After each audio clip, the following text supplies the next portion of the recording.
Guys, si Dodoy, oh. Maganda gawing palaisdaan. Kasi, ito lang yung lupa. Iyan lang ang lupa. Meron siyang agasan, parang malaking kanal papunta dun sa looban. Ang tubig ito pa doon. Oo. Palalim pa yan. Palalim. Kaya maaari talaga siyang gawing fish pond. Napakaganda kasi Mainit. halo ang tubig nito eh. At saka, Tabang alat. ang sabihin, ang ilagay isda dito, tilapia, bangos.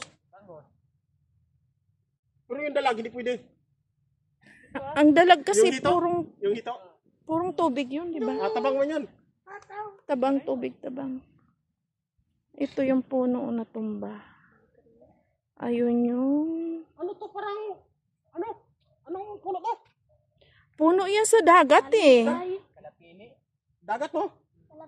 Lumaki na lang siya at saka nabuwal. Kakabuwal lang yata to nung nakaraang taon yata, yung bagyo. Oh. Pero buhay pa siya. May ugat pa sa ilalim eh.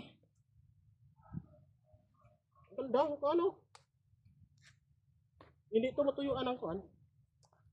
Hindi na makadaan ng bangka dyan. O sa gilid. Ito dito hindi na nila masakop sa kasi itong puno na to na bumagsak. Anuhin natin ito dito. Lagyan ng daanan dyan. Gani gawa ang nanggit. Oo. Gawan dito, gawan nanggit. Oh. Dito lang kasi ito ipapadaluyan talaga yan doon. I-open lang siya.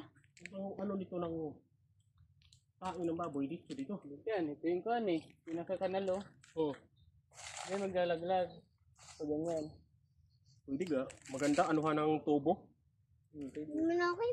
Dito tapos kukuha ng tubig dito. Dito ko, dito. Ano, water pump. Maganda. Ang linis. Ay, buti talaga ng Diyos kung sa kanya manghingi lagi ng gabay. Dito tapos pag lutay, Kasi- wala itong tubig. Meron, mababaw. Meron yan. Mababaw lang. Hindi ito maubusan ng tubig. Yan to. Tingnan mo, may nagbabalsa dito. Oh, ayan. Ayan yung kanyang ari-arian. Yung? May nagbabalsa dito. May natutulog din. Hindi yan natutulog. Pato yun eh. Pataw-pataw nila yun. Balik na tayo. May bata. Ano, gusto nyo maglangoy? Mga tayo doon. Humihalaan.